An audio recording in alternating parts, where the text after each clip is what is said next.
Hi guys, hi guys, and welcome to another live English class. I'm Christian, and this is Canguro English. Sorry, I'm a little bit late. A few minutes late. It's been a crazy morning. I haven't even had coffee yet, so without, I saw a quote on the internet, and it said that water is absolutely essential to life because without water you can't make coffee. And I think it's true. It's impossible to live without coffee. If you are not in the Facebook group, you should be. The Facebook group is unbelievable at the moment. There are so many people sharing videos. The moderator, Pasquale, is rocking the Facebook group. I'm always in there checking out the videos. It's just, people change their lives in this group. They overcome their fears, and it's incredible to watch. My Instagram is lit. And also this class is made possible by all of my patrons on Patreon. So if you want to sponsor free English education, then you can become my patron. I would appreciate it. Thank you very much. Okay, lots of students in class already. Hello. We have Ushantha Amara. Let me try this one. Ushantha Amarasinghe. Amarasinghe. Okay, Rupinder, Anya from Russia, Mohammed Arif, Petrus P, Abdullah Asker, Eduardo Simoes in Brazil, Tariq Hassan in the Yemen, Annette.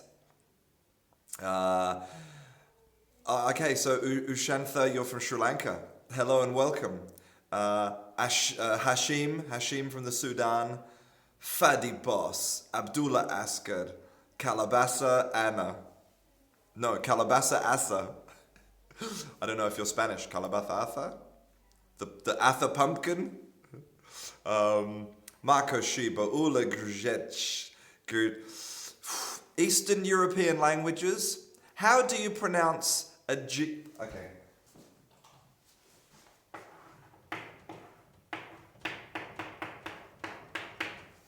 This is your name? Grzech. How do you pronounce that? Grzech.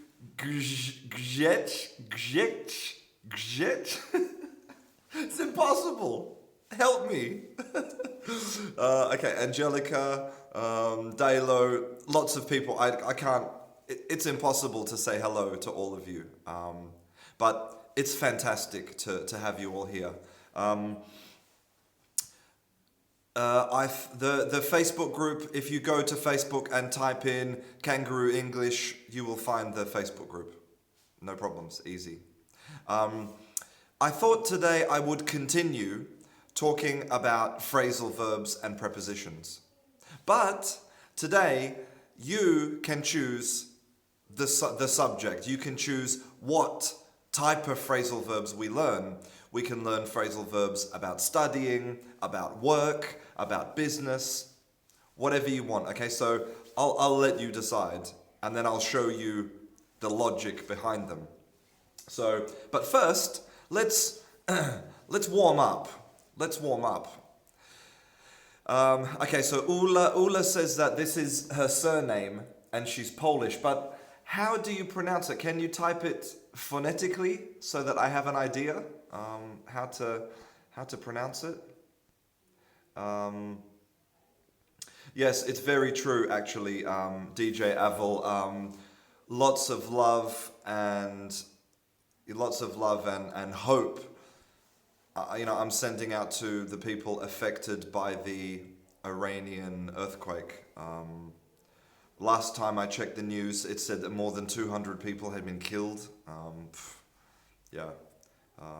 It's not good. It's not good. Unfortunately, normally when it's man versus nature, nature wins every time. Okay, so let's warm up. Let's play a little game. So I take off my jacket because Teaching English makes me so hot. Okay. Okay, we're going to see. We're going to test your general knowledge. Hi, Patricia. Great to have you here. Okay, so there are three categories. There are where and what and who. They're the three categories.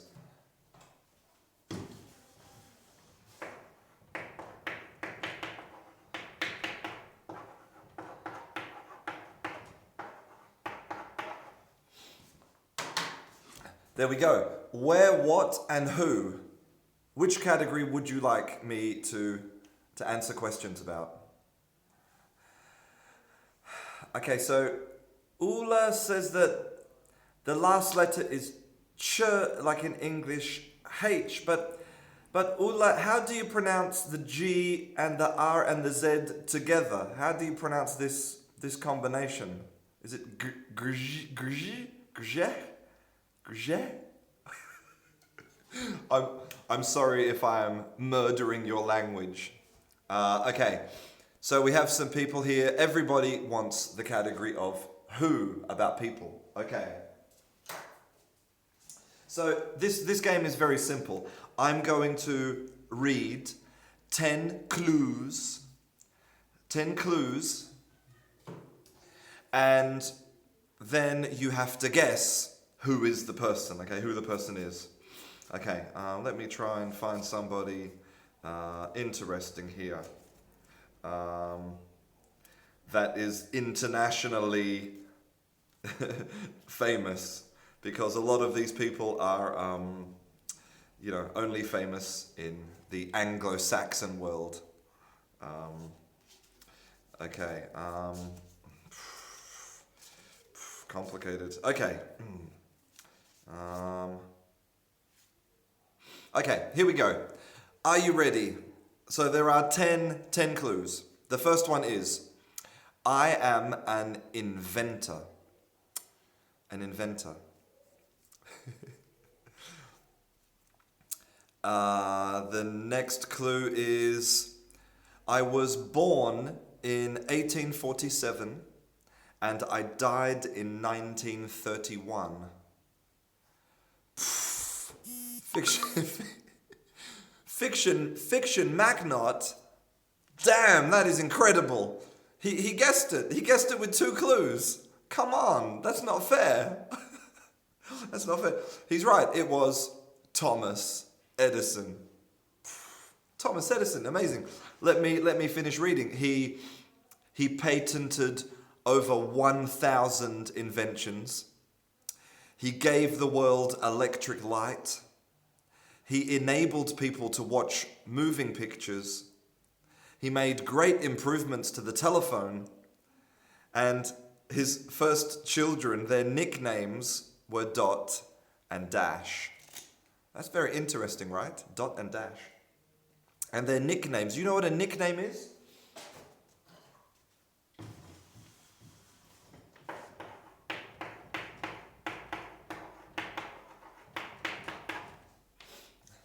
Nickname.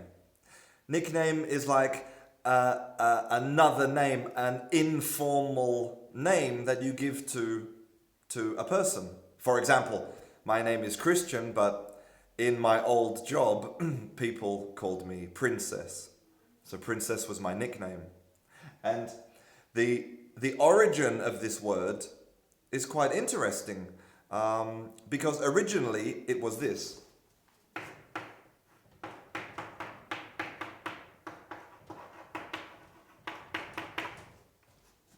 It was ekename, which in Old English meant other name, right?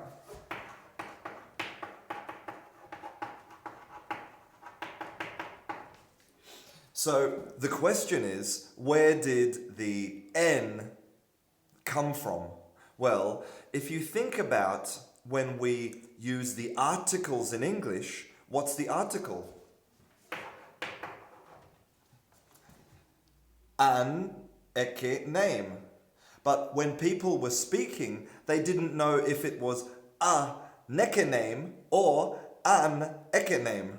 So with time, the N moved from the article over to the noun, and now we have nickname.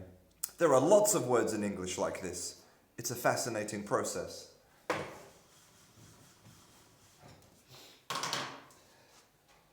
Okay, one more thing, okay?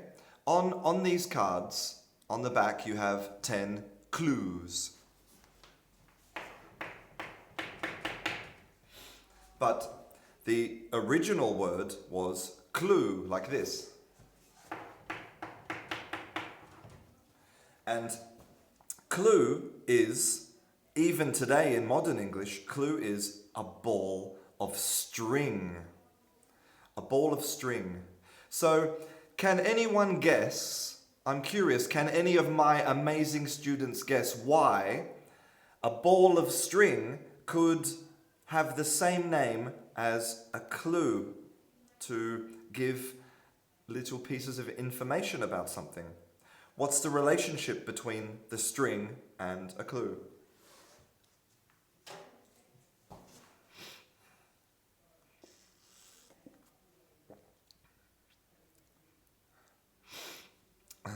Minotaurus?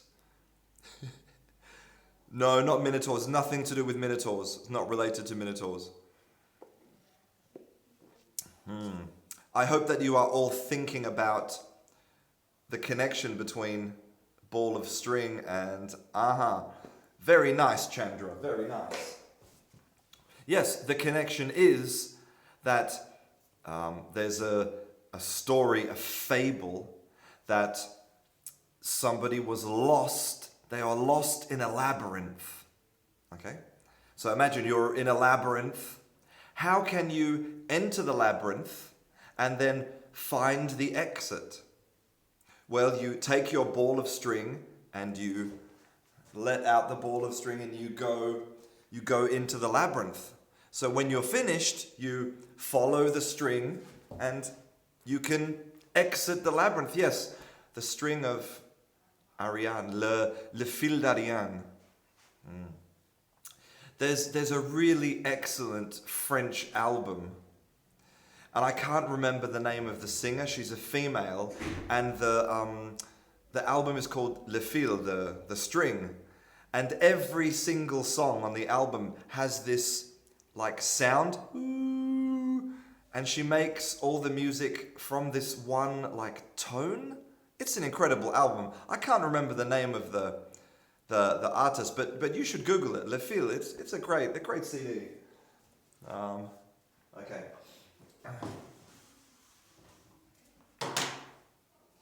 Okay, guys. Sorry, I'm talking too much.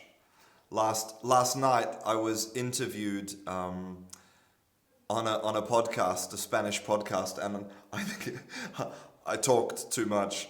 I'm just talking a lot. So okay. Next category. What would you prefer? Would you prefer who? No. What or where? What or where?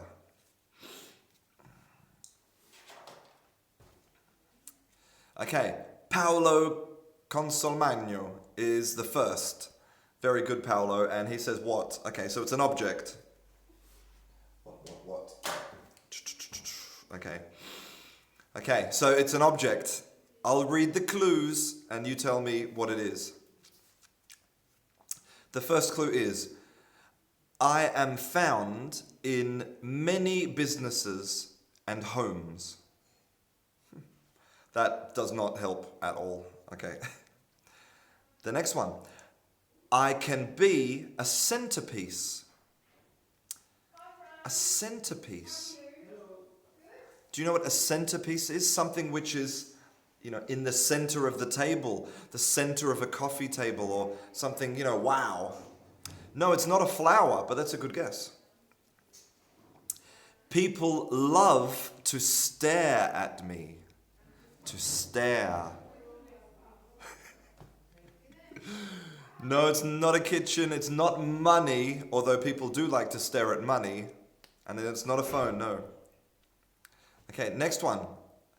I can be colorful and exotic.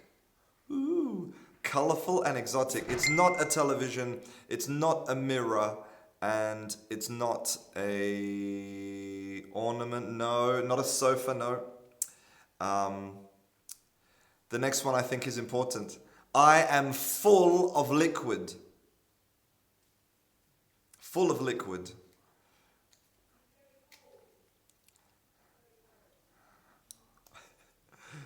Okay. The next one is, and there we have our correct answer from Abdullah Askar. It is an aquarium.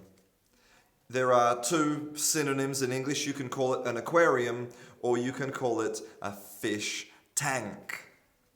A fish tank. And this reminds me of a really bad English joke. So there are two fish in a tank, and one fish looks at the other fish and says, "How do you drive this tank?" Because, you know, tank, yeah, it's a bad joke. Okay. Okay. Final category, where. So you have to guess where is the place. Okay, here we go. I am a country. Well, there's only, 256 countries in the world? Okay, I'm a country. I am in Asia. I am a desert. A desert. No fiction, Magnot. It's not America. And yes, Guillermo, my jokes are terrible. No, not Mongolia. Not Mongolia. I border. So you can use the word border as a verb. Incredible, right? As a verb. I border the Persian Gulf and the Red Sea. And we have a winner, Marco Sheba. He's very quick. It is Saudi Arabia. Saudi Arabia. I am a monarchy. Islam's two holiest cities are in Saudi Arabia. Muhammad was born in Saudi Arabia. And I am the world's largest supplier of oil. Very true, very true. Okay. So let's get into the meat of the class, shall we? So I have this excellent Cambridge book here, English Phrasal Verbs in Use, and there's different chapters, different categories. So we have spending time, location, describing people, work, personal life, feelings. So tell me, guys, what category would you like to learn phrasal verbs about? There's lots of different categories in here, so you can decide.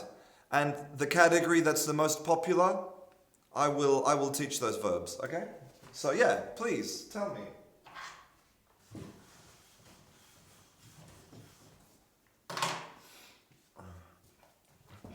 Okay, so Joshua, Enrique, Ugaritha, Ticona. What a name.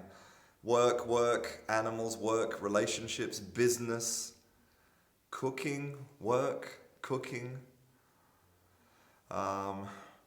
work. Okay, I think another work, I think it's pretty clear that you guys want some phrasal verbs for work. G'day, Rini. Okay, so let's talk about some phrasal verbs. What about this category? Jobs and career. 45. Okay, good. So let me write some phrasal verbs on the board straight from here, and we can talk about what they mean. Okay. And yes, Javier, phrasal verbs are the same in all English-speaking countries.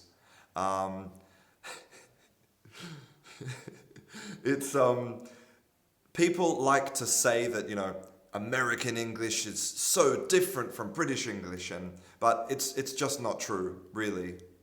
You know, the difference between New York English and California English is the same as New York English and London English. Okay, so it's pretty homogenous, the English-speaking world.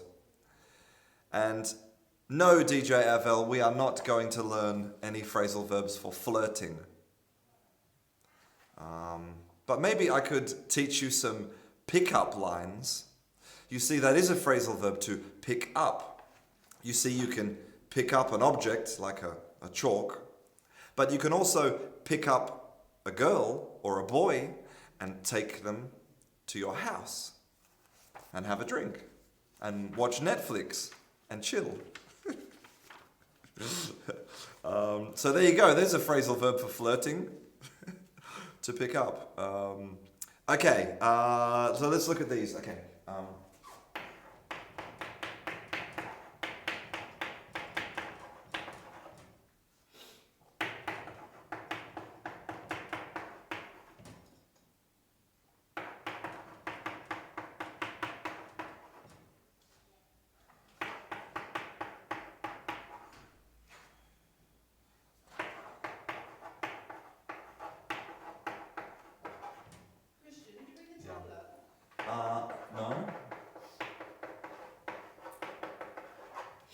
Okay. These are six phrasal verbs relating to business. Okay, so the first one is get ahead. I'm going to read them in case you can't. So it's get ahead, take on. There's two meanings of take on. Fill in, stand down, and take over. Okay, so the first one is get ahead. Who can explain to me what get ahead means in the world of business? Like, why would you want to get ahead in business? Hey, Fabrizio, sometimes in life you have to take a risk. It doesn't mean to continue. Okay, it's not about continuing.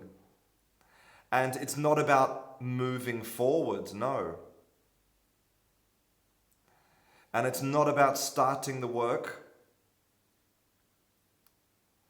And it's not really about developing either. I think Javier Vargas has probably the right idea. It's basically to be number one.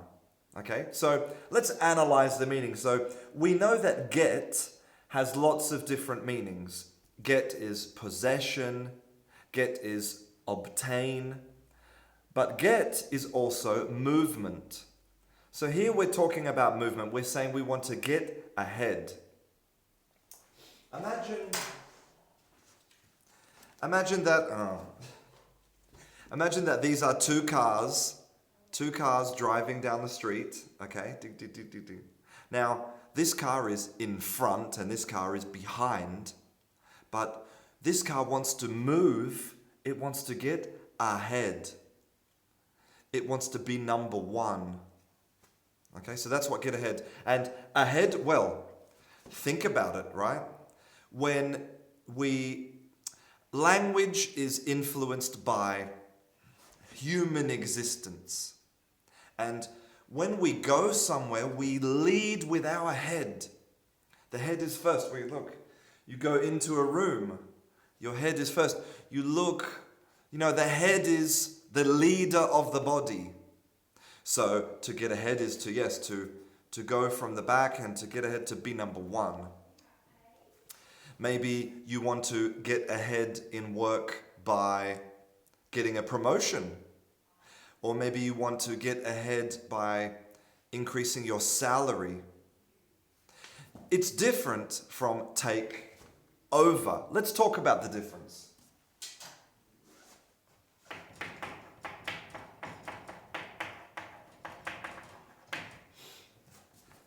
Take over. Now, maybe they seem similar, but they're not. They're very different, okay? So, get ahead, okay? Now, take over is different because take means that I am obtaining something, right? I'm obtaining something. But get, I'm not obtaining, I'm moving. So the first thing is I'm obtaining something. And what about over? Now again, over has lots of different meanings. It's this, right? This movement from one side to another. So you can have this is the same movement, right? It means that you are changing positions. See this? So when I take over, I am obtaining this position and this person gone. So to take over is more to replace, to assume complete responsibility for something that already existed. See? Gone. Whereas overtake is different. Get ahead is different. Okay. So, take on. Now, the first meaning of take on is about responsibility. Okay? So, yes, exactly, Suman. Take over. His company can take over our company within a few months. So, take on has two meanings. We're taking, okay, the same as this one. We're taking on. On is contact, right? Just like the Aha song, Take On Me. Actually, that's a different meaning again. But in this case, hi Ron Jeremy, it's great to have you in class. I'm a big fan. So take on means to assume responsibility. I am. Here is the work that I have to do. Here it is, and I am taking it on. I'm in contact with it, right? I'm working on it, I'm doing it. Take on. But also, take on means to employ somebody. In this case, I'm taking a person, if this was a person, okay. This is a better person. I'm taking the person into my company. We're going to have contact with that person. Now, Suman, you raise a very interesting point.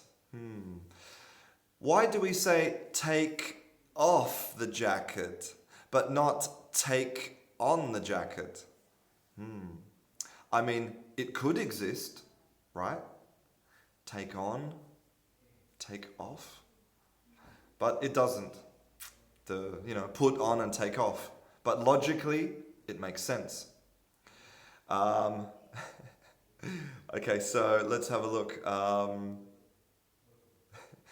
yes, that's very true, Alessandra. You can take on worries. You can worry about things. You can take on pressure. You can take on... apart from responsibilities, my brain is like, nothing at all. You can take on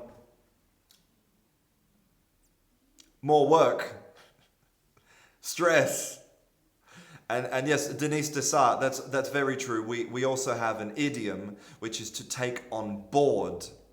But that's different from the phrasal verb because that's an idiom from boats. You take the product onto the boat. You take it on board. The meaning is very similar, okay? Okay, the next one, fill in. Fill in. Now, it's very... it's probably very common if you have a grammar book. I can't believe I don't have any grammar sheets here. Okay, like in this book, right? See, I have activities to fill in, right? And the idea in, remember in, where's my chalk? In needs a container. So the container could be a box, it could be a bucket, it could be anything, right? Hello, Angelita. Great to have you in class. We have it could be a fish tank, Jacob. It's very true. It could be a fish tank. So we fill in. Now, this could be literally. I could say, I need you to fill in the information in the book. But also, this is a container, your head. Remember, language is influenced by humanity, and our brain is a container. And we can fill the brain with information. So when I fill you in, or I fill somebody in, I'm filling the information. I'm filling in the information in your mind. You see? Okay. Or you can fill in a blank space, just like the Taylor Swift song, right? Okay. Sorry, there are some very funny comments in the comments. Okay, stand down. Stand down. Your turn. Who can tell me what does that phrasal verb mean to stand down? Milutin Milankovic said that his head is an empty container. I'm sure it's not. I'm sure it's not. Like Homer Simpson. Yes, Patricia Andretta, it's very true. It's similar to give up or to resign. Yes, I think not the same as giving up, but to resign, yes. Different from lying down. Lying down and standing down are very different. To know someone is not to feel low. To retreat from a position, I think that is a fantastic general way to describe it, okay? So, again, remember that this language is from the past, medieval, before medieval times. And, human history, unfortunately, is full of conflict, right? And you stand to fight. But sometimes you have to stand down and surrender. Okay? So here I am maintaining strong my position. I stand up. But when I lose the battle, I stand down. I retreat. I leave. And it could be literally, in the military they say, okay, soldier, stand down. Which means, go away. Or you can use it metaphorically, like if you're arguing with your wife and she's correct and you're wrong, which is always, then you have to stand down. Okay, I'm sorry, you're right. You're absolutely right. So this is the meaning. Similar to back off. Thanks, Siman. That's so kind. Okay. And then finally we have take over, which I don't know why I wrote it at the top of the board. I'm a bit stupid. Okay, so we did all of these. I hope that you understand all of these. Now, this is what I do with all of my students in class. And now I'm going to do it with you, okay? So I'm going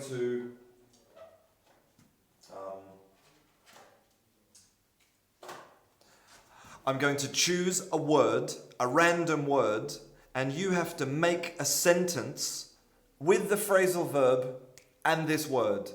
Simple, okay? Because you can learn the phrasal verb, you can memorize it, but unless you produce it once, twice, 3 times, 10 times, you will never remember it in a conversation. Hello to Adam Milton in Guyana, Brazil. It's absolutely true. I'm talking to my main man, Gerson. Okay. The word is albums. Get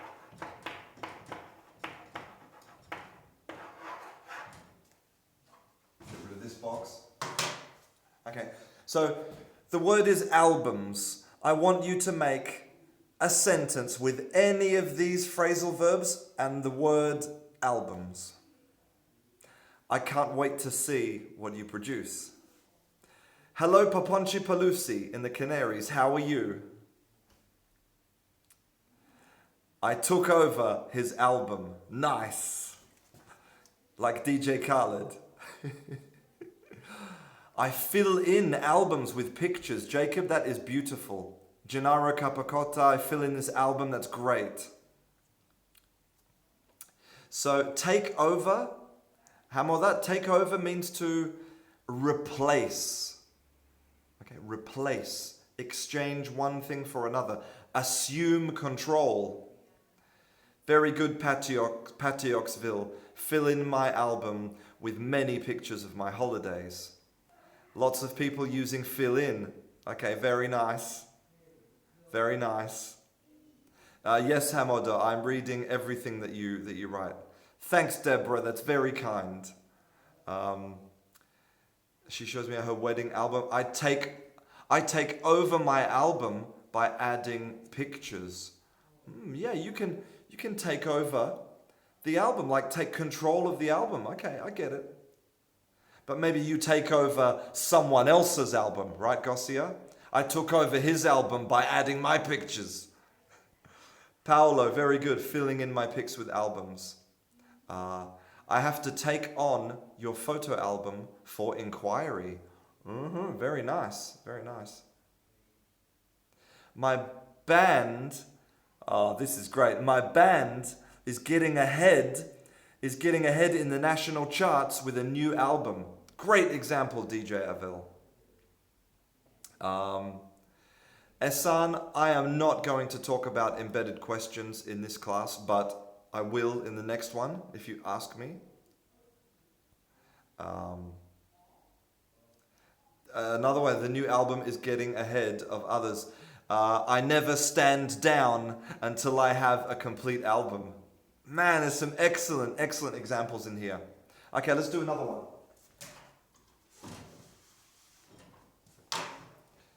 Okay, the word is booze.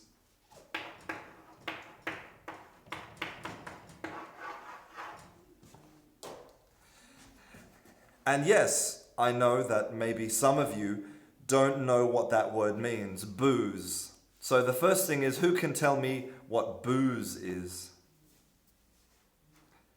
Very common word, great word. Very nice, Eileen Cheng, very fast. It is an informal slang word for alcohol. Exactly. And it's also a verb. So you can go out and booze. Last night, I boozed too much. Or in the future, I will booze tomorrow. Strange word. I wonder what the etymology of this word is. So, please give me a sentence with booze and one of these phrasal verbs.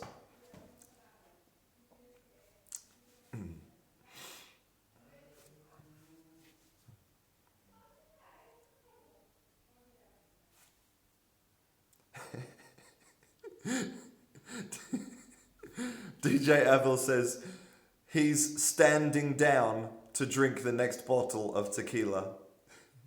So to use this word, you're standing down to drink the next bottle of booze. Well, I can see that this one is more difficult for some of you than the previous word, albums. I think it's a common informal word. Yeah, it's a good word. Come on, guys, I'm waiting for your sentences, your beautiful sentences with phrasal verbs and booze. Okay, here we go. Stand down for boozing. Wow, Javier, you have combined two. I took over booze, filling in the glass. Very nice. Very nice, Mayla. Budweiser wants to get ahead in the world of booze. The problem is that Budweiser is not actually beer, it's just colored water. I have a little joke about this, okay? So there are three beer businessmen, three beer executives, and they go to the pub. One of them is the boss of Budweiser. The other one is the boss of Miller's, which is another very famous American beer. And the other one is the boss of Guinness, the Irish beer. So they go to the bar and the boss of Budweiser says, "Okay, I'll have a Budweiser." Very good, very good. And the boss of Miller's says, "I'll have a Miller's, thanks." And then the boss of Guinness says, "I'll have a glass of water." And the boss of Budweiser and Miller's look at him and said, Why are you drinking that? Why'd you order water?" And the boss of Guinness says, "Well, if you're going to drink water, then I am too." It's great. I am a humor machine. Okay, so yes, it's true. Budweiser was originally a beer from the Czech Republic, and you can still buy this. It's called Budvar, and this is a good beer. But Budweiser, no. Garcia, I love your example. He gets ahead because of boozing with his boss. Excellent. Okay, let's do one more, and then we're going to move on to some more phrasal verbs. Okay?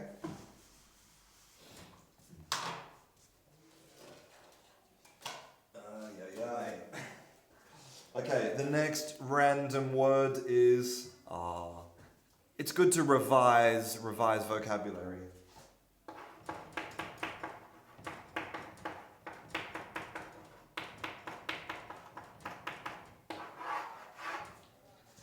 Centerpiece.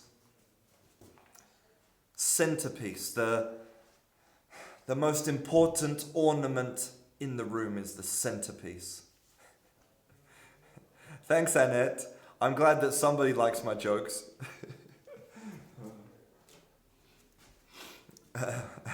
Yes, centerpiece. Who can give me a phrasal verb with centerpiece? Centerpiece, and one of these. It's really difficult to point when you're not looking. Okay, Abdullah, this centerpiece is filling in the whole room. Well, it would have to be a very big centerpiece to fill in a room, but it makes sense. I mean, it's correct grammatically. Jacob, you have to stand down from the centerpiece. Very nice. Patty Oxville, the girls are taking over the centerpiece for the wedding. Very nice. Suman, he took over my centerpiece. Fiction Magnard, I get ahead the centerpiece. We need the extra preposition to get ahead of something. Okay? It depends. You can get ahead in business, get ahead in life, but get ahead of, not an abstract noun, get ahead of my boss, of the person, etc. I stand down to stare at the centerpiece and started to booze. No problems, Catty. Next one. Next time, no problems. This centerpiece is filling in my heart. Wow, your handmade centerpiece, you got ahead from my grandmother. Maybe you could say that got ahead of the grandmother. You mean in the quality? Okay, this handmade centerpiece. With this handmade centerpiece, you get ahead of my grandmother. Yes. Uh, Hello, Akka. Thank you for that beautiful pearl of wisdom. Maybe it's true. Okay. Uh, Deborah, I love your example. I don't like this centerpiece, but my boyfriend likes it, and we're arguing about it. I won't stand down. Great example. Okay.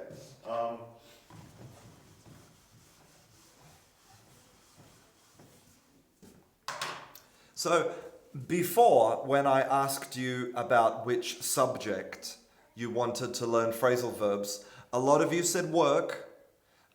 Ciao, fiction magnate. I'll see you later. And a lot of you said cooking. So let's do some cooking phrasal verbs because I like cooking actually. I'm not a very good cook.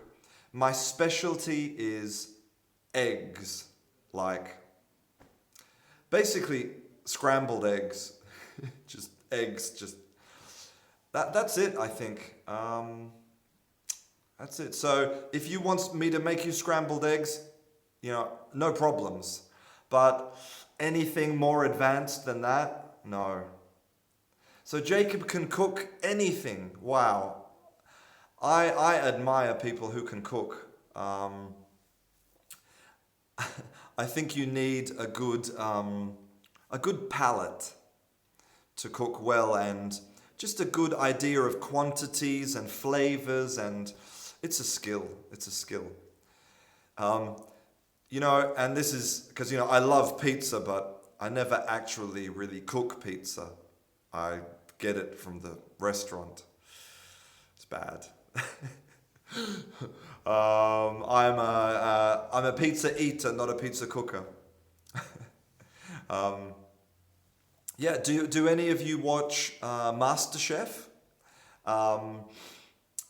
Sometimes, personally, I prefer MasterChef, the American MasterChef, because it's really exciting.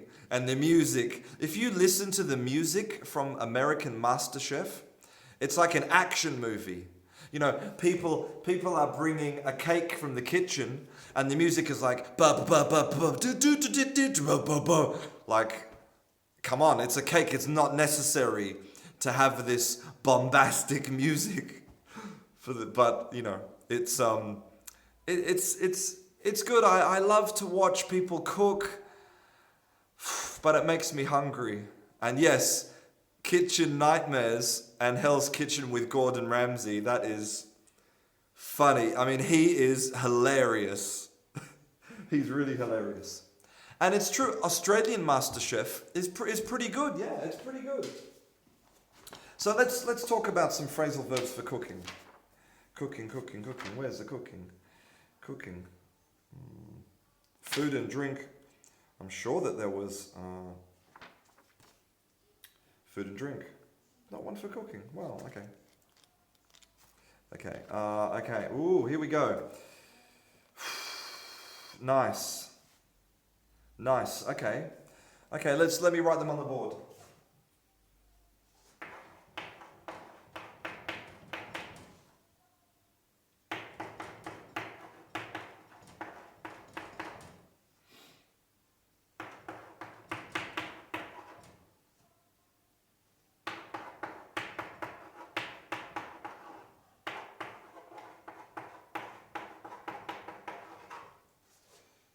Okay.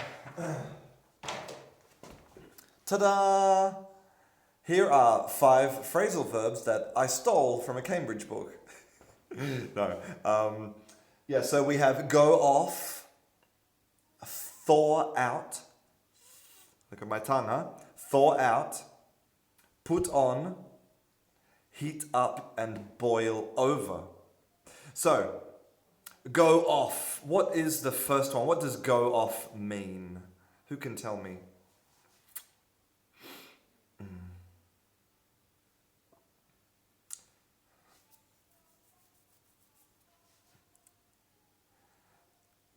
Okay, Catty says that food can go off if you put it away.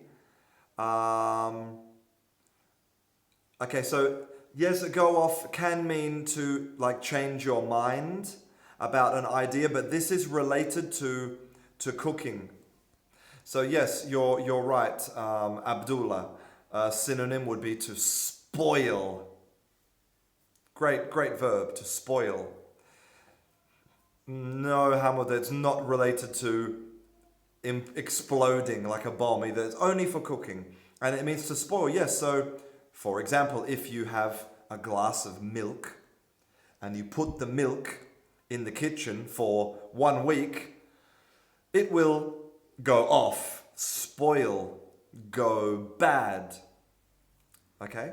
So, so Edipo wants to know the difference between off with 2 Fs and of with 1 F. So, this is off, where we lose contact. You see? Lose contact. Off. Of with 1 F, is to say that something is part of something else. Okay? Something is part of something, it's different. So here, go, we have the movement, but the movement where? The movement to off. Remember, off is separation.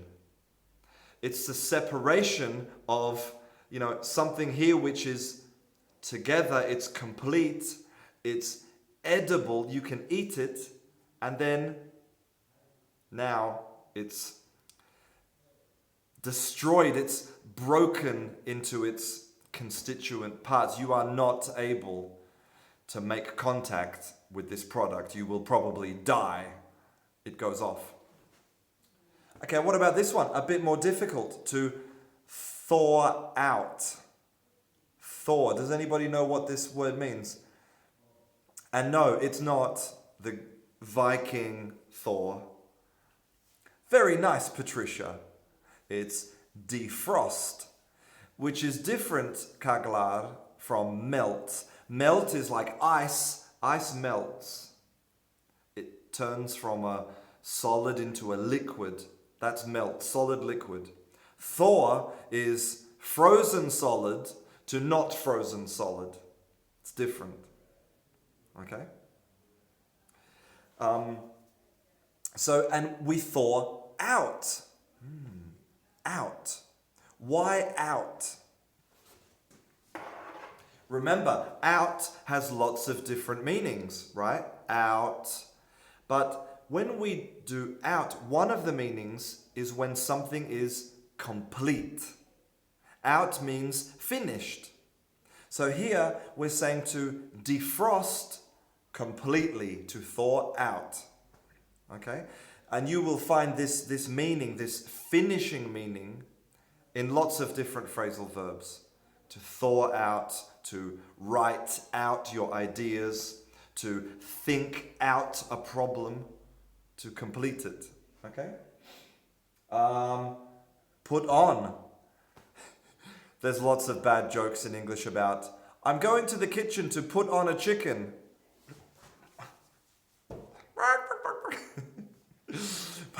But what does it mean if you put on a chicken when you're cooking?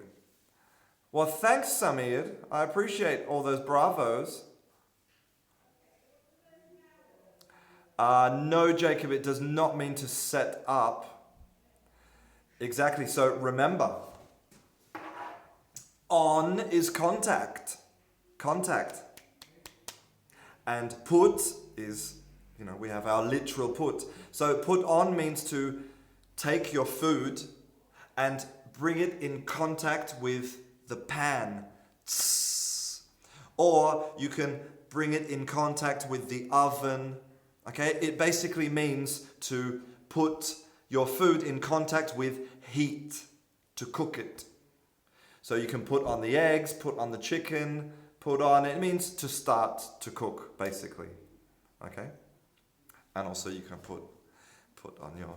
And exactly, you can put the water, if you have a container of water, you put the water on the gas, and then it boils. Put on. And yes, also you can put on weight. Literally, you're taking chocolate and coffee and butter, and you're putting it on. Suman, that's a great example.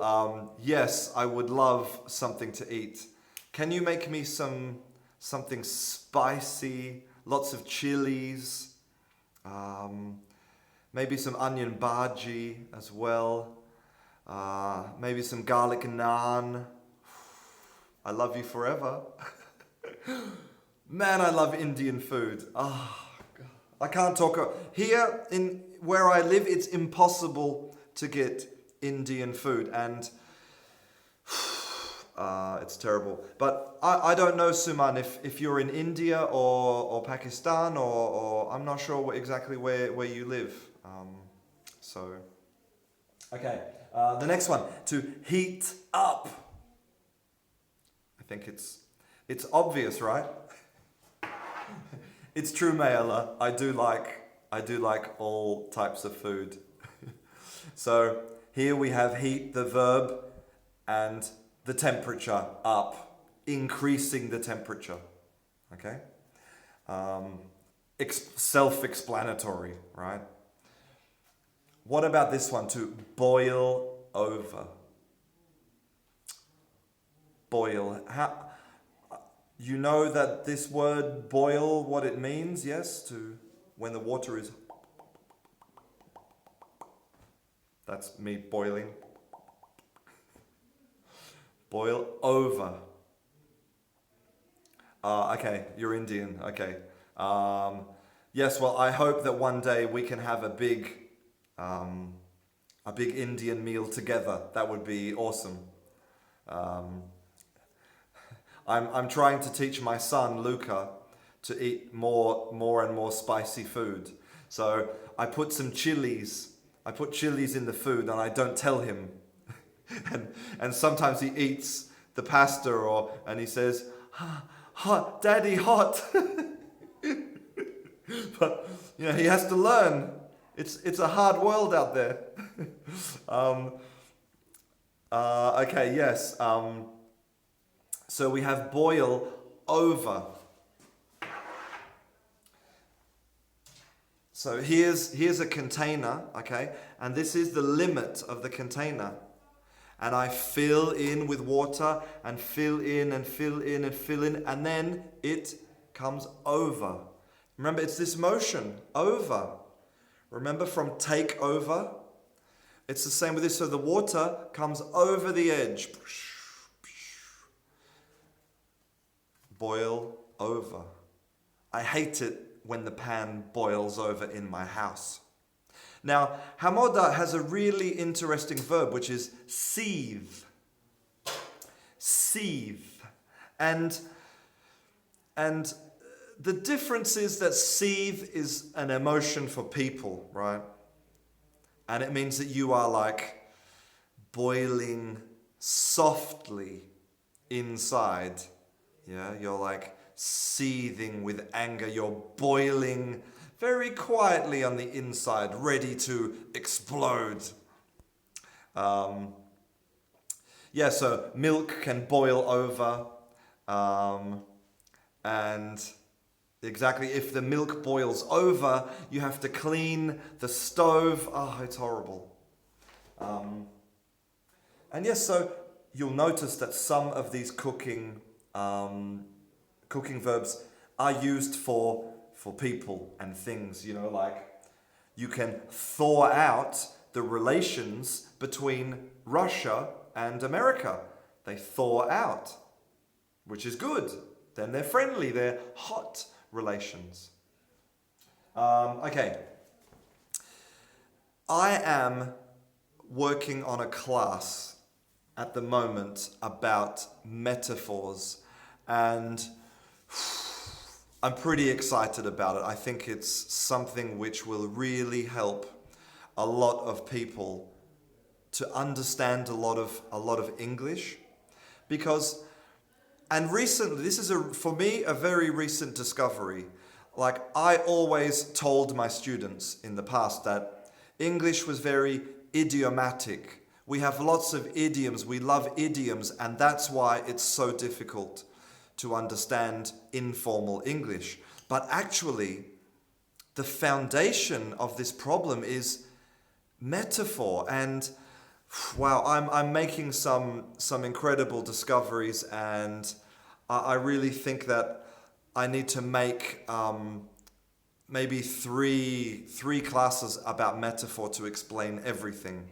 And it's not metaphor like poetic metaphor. It's a more basic metaphor, and I'm super excited about it. But this week, my class is about communication, and I will release this class on Thursday morning. I think on Thursday morning. It's already finished. It's already on YouTube, ready to go. I think it's a cool class. I'm happy about this class. About communication and about self-discovery. So if you want to communicate better and discover yourself, you will really like this class on Thursday. So I have to go. It's late. Thank you very much for watching. I will try and do another live class really soon. This week I will try, I promise. If you want to watch any more videos, and subscribe. If you want to sponsor free education, you can become my patron on Patreon. This class is made possible by all of my patrons. So thank you. And I'll see you again in class very soon. Lots of love to you all. I'm Christian. This is Canguro English. Bye. Best students in the world. Best students in the world.